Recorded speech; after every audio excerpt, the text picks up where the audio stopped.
कणकवलीतील सिद्धिविनायक मित्रमंडळाची मागे गणेश जयंती। नमस्कार मंडळींनो, मी कोकणी व्लॉगर स्वागत करते माझ्या व्लॉगमध्ये। तर सर्वप्रथम सगळ्यांना मागे गणेश जयंतीच्या हार्दिक शुभेच्छा।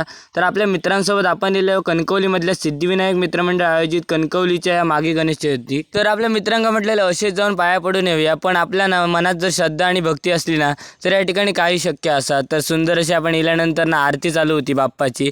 तर आगमन आपल्या बाप्पाचं झालेलं आणि मागे गणेश जयंती निमित्त तर या ठिकाणी आरतीचा आपण लाभ घेऊया। तर आपण या मंडळातले सुंदर असे क्षण तर अनुभवताला आहोत। तर त्याचबरोबर तुमका नाही मागे गणेश जयंती का साजरी केली जाते याचं रहस्य नक्की काय ता सुद्धा सांगते। तर आपल्या गणपती बाप्पा नसत ना तर जगत कल्याणासाठी ना अनेक रूप आणि अनेक अवतार या पृथ्वी तलावर धारण केले असत। तर आपल्या बाप्पानं अशा दोन असुरांचा नाश करण्यासाठी बाप्पानं आपला महत्कट विनायक असा रूप धारण केला।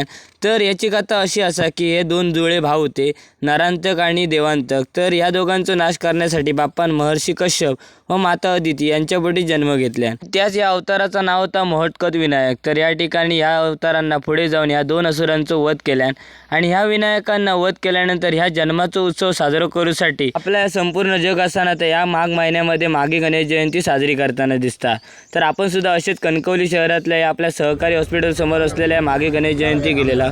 तर या ठिकाणी याचबरोबर गणपती जयंतीबरोबर सत्यनारायणची पूजा सुद्धा या ठिकाणी ठेवलेली होती त्या निमित्तानं। तर या ठिकाणी जोडपे सुद्धा सुंदर असा आपली ना पंचारती ओळखताना दिसत होता। तर अशा प्रकारे सुंदर अशी आरती पार पडली। त्यानंतर शेवट बघूया। सत्यनारायण महाराज की। अशा प्रकारे सुंदर अशी आरती घेऊन झाल्यानंतर आपण बाप्पाच्या चरणाकडे गेलो आणि चरणाकडे गेल्यानंतर आपण आशीर्वाद वगैरे घेतला आणि म्हटलं आपण जा काय नवीन चालू केला त्याच्यात यश मिळून द्या आणि सगळ्यांना सुख आणि समृद्धी लागान दे। तर या ठिकाणी अशा प्रकारे आपण आशीर्वाद वगैरे घेतला आणि त्यानंतर गेलो आपण सत्यनारायणच्या पूजेकडे। तर त्या ठिकाणी सुद्धा आशीर्वाद घेतला आणि त्याच्यानंतर या ठिकाणी गाराणा वगैरे घातला जाता।